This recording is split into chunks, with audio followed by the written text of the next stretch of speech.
Same shop, just different ownership. So yeah, it's a little bit different every year, but there are shops from Excelsior and Prior Lake all the way to what's on the east side. I don't see. From the Heart. So wait, which one was the one that's under new ownership? Linden.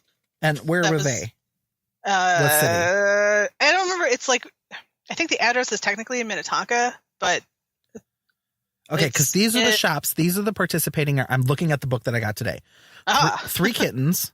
W Yarn Shop, our home shop, All About Yarn, Knit and Bolt, Amazing Threads, Knitting from the Heart, Darn It Anyway, Lakeside Yarn, Lila and Claudine's, The Yarnery, Needle and Skein, Twisted Loop Yarn Shop, Sheep Yarn Shop, Unwind Yarn Shop, and Stephen B.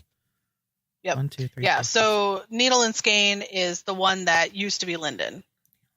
Oh, okay. St. Louis Park. Got it. Oh, yeah, St. Louis Park. That's what it is. Okay. It's Excelsior Boulevard. Right. Yep. If memory serves, yeah. Yeah. So, I've been going on the shop for a bunch of years now. I don't even remember how many years. I'd have to go back in my Ravelry pattern history, I think, to figure out how long. Right.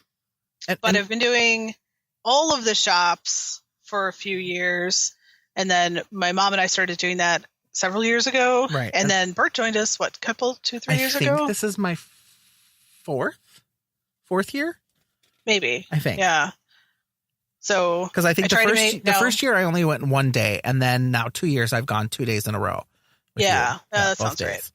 And I should also add that they also do a Hop for a Cause, which is they collect thousands of dollars for Minnesota area food shelves as well, which I think is great. Yep. I wrote out my check today for that. Yep. So. And I made my wife pick up my Easy Pass. So. Yeah. So it's kind of fun to be able to contribute to a good cause, and at the same time go visit all these yarn shops where you can. Each shop offers a pattern that you can get for free, and then there's limited edition. Every yarn shop has special yarn that they've had created that they've worked with a dyer or that whoever you can only get by going to the shop. So exactly. Yeah. So I am a little bit nuts, and I usually buy some, at least one skein of the special yarn from every single shop. I consider it insulation. I'm actually freaking out because I have my Sioux Falls trip the very next week, and I'm like, I can't spend any money. How am I going to buy yarn? I'm really going to have to butter up my wife to say, can I just have a couple, $100? Well, right. I mean, I know I at least need lunch for both days, possibly dinner. Yes. Yes. But yeah, I'm like, oh, it's good to have some, that's part of, it's kind of fun it's fun to run into different people that we know from our yarn shop out and about at other yarn shops in the Twin Cities area. It's fun to get to know other shop owners a little bit. And here and there. I'll be dyeing my beard next week. Oh, and then I think that people didn't notice our really cool, yarn, matchiness, because everybody was so distracted by your rainbow beard. I know. We started counting how many times people said, "Nice beard." I'll have to be like, that's awesome. Whenever they say that, I'll be like, and check out our cowls. We're just going to have to be verbal about it. Look at our matching cowls. I need to do some sort of dyeing too. What can I dye? My hair? Maybe we should make our hair match the color of our cowls. Then it's obvious. Whoa. I do like the colors that I chose for my cowl. Right. I'm not sure if they translate well to hair. Right. So I'm excited for that. I just enjoy being in the car with your mom, to be honest. She's kind of a hoot. Yeah, so it'll be interesting to get her on our audio as well. There might be some bleeping happening.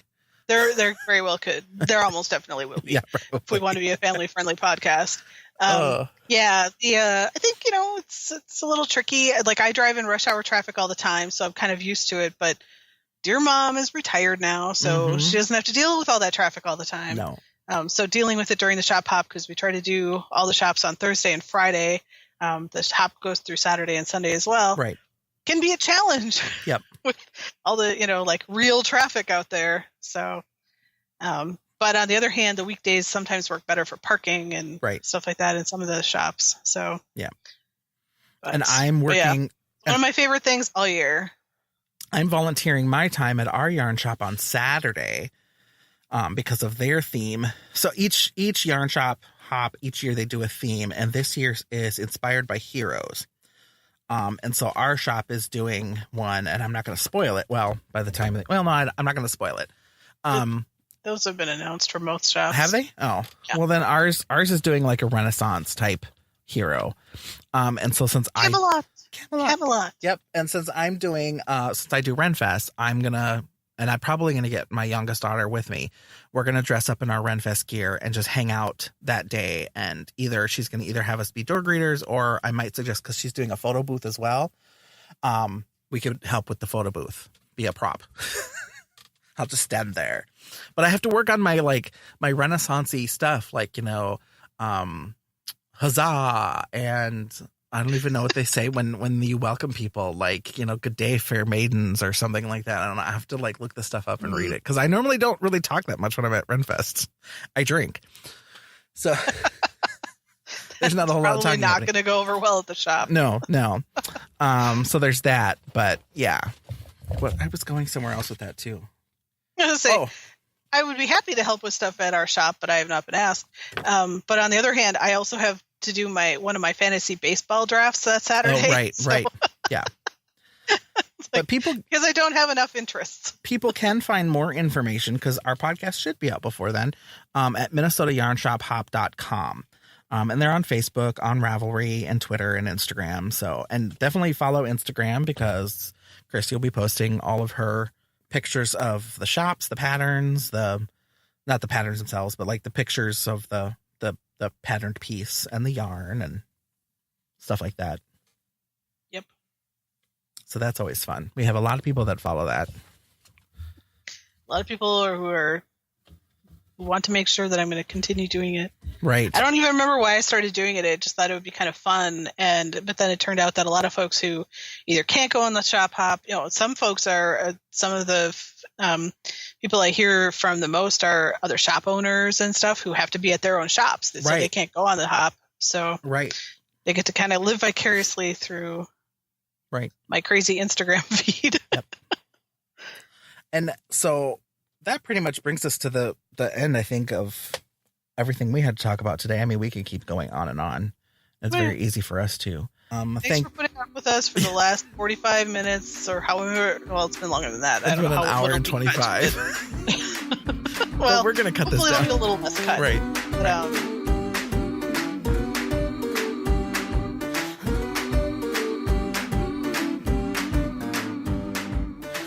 Thank you for listening. You can find our show notes and episodes on our website at superchunkypodcast.com, or by subscribing to our show in iTunes or other podcasting services.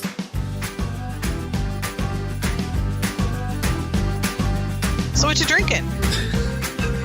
Well, hold on. I just went to move my iPad so I could see it, because it's behind my microphone. I'm like, okay, I'm going to keep moving around. And now my iPad's upside down and won't. Oh. I'm like, will you turn? Oh, God, I need a new iPad so bad. And then I realized all my sounds were. Are you knitting now? Am I knitting right now? Yeah. No, I'm... I'm actually putting those World of Warcraft Chronicles books on my wish list. Eventually, we'll probably get to a point where we can knit